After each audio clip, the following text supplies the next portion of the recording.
My name is Lerica, and I'm a mother of 4 adult children, and I have 15 beautiful grandkids. I was married for 12 years, but I'm a widow. My husband passed away in 2011. He passed away of throat cancer. And so a year before that, my mom passed away.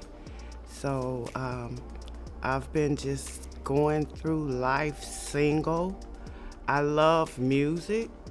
I love music. I love my go-to is Christian and gospel. That just revive me, makes me live when I'm feeling some kind of way, or when I'm feeling anxious or trying to get depressed, when the enemy tries to flood my mind, I just go to my worship music. I'm a student of the word. I love to study, the word of God, and, just get to know him a little better. I'm learning to be more relational with him and killing the flesh, because Lerica can be kind of something else at times.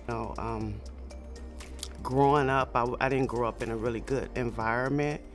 My mom and my stepdad, the environment they got high. So that's what I knew at the time. But I do remember my grandmother always taking me to church, and I loved the choir. So I believe that's where that worship came in, that she had like planted that seed. I was abused growing up. My mom didn't know anything about it. And so as I was growing up, I think that might have been one of the reasons my go to the drugs and to the alcohol. And besides my environment, that's how my environment was. And I finally, as our time grew by, I met my husband. So when I met my husband, we dated for like a year, and then after that, we got married. I got saved during my marriage. I wasn't saved, when I got married, but during my marriage, I got saved. And during those years, the last 3 years, that's when my husband was diagnosed with throat cancer. I just watched him deteriorate in front of me, and I had to literally take care of him and work. At the same time, I had to sponge bathe him, do everything. They had a nurse that would come out twice a week, and after when he passed away laying right next to me. I woke up and I'm like, something's not right, and I just was like, oh my God, I hit the floor and, went through my little crying and got up and I called his sister and then I called my church.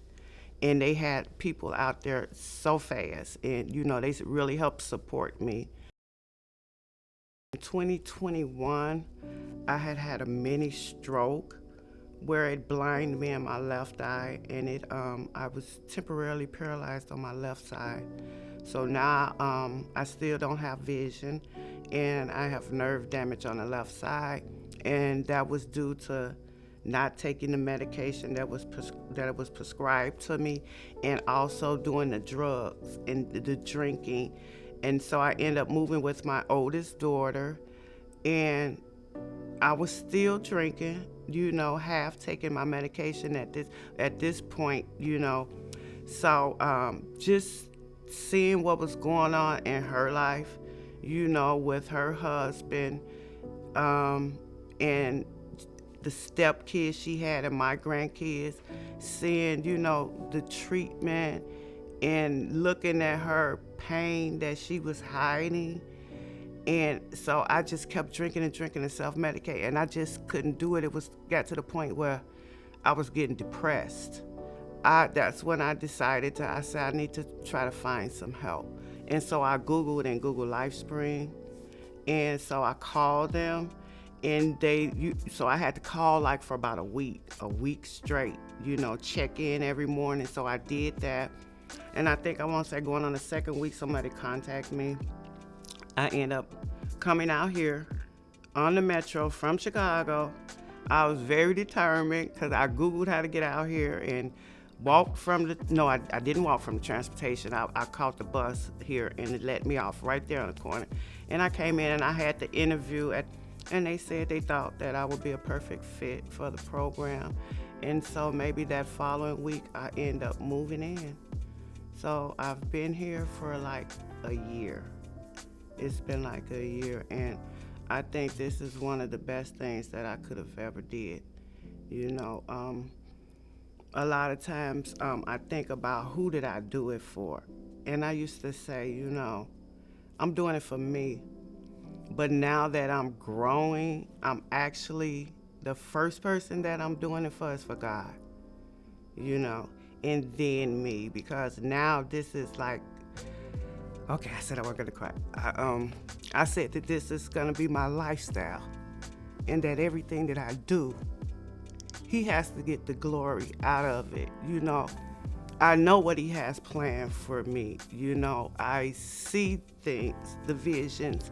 I know it's the outcome, but you know, I know He'll make me strong through that transition of what I have to go through to do His purpose and to do His plan. And so I'm determined to fulfill His plan for my life. You know, I know one of my ministries is to work with women of all ages. So I feel the things that I went through and everything, you know, are to be able to help support other women, you know, that have been through the traumas and different traumas. Because I feel if you haven't stepped in the shoes, how can you walk in them? You know, I can't sit and tell you I understand how you feel when I've never been through it. But I actually know I have compassion and empathy for the women, and I can understand what they went through, you know, and I feel with God's help, anything is possible. And I truly believe this is what He wants for my future.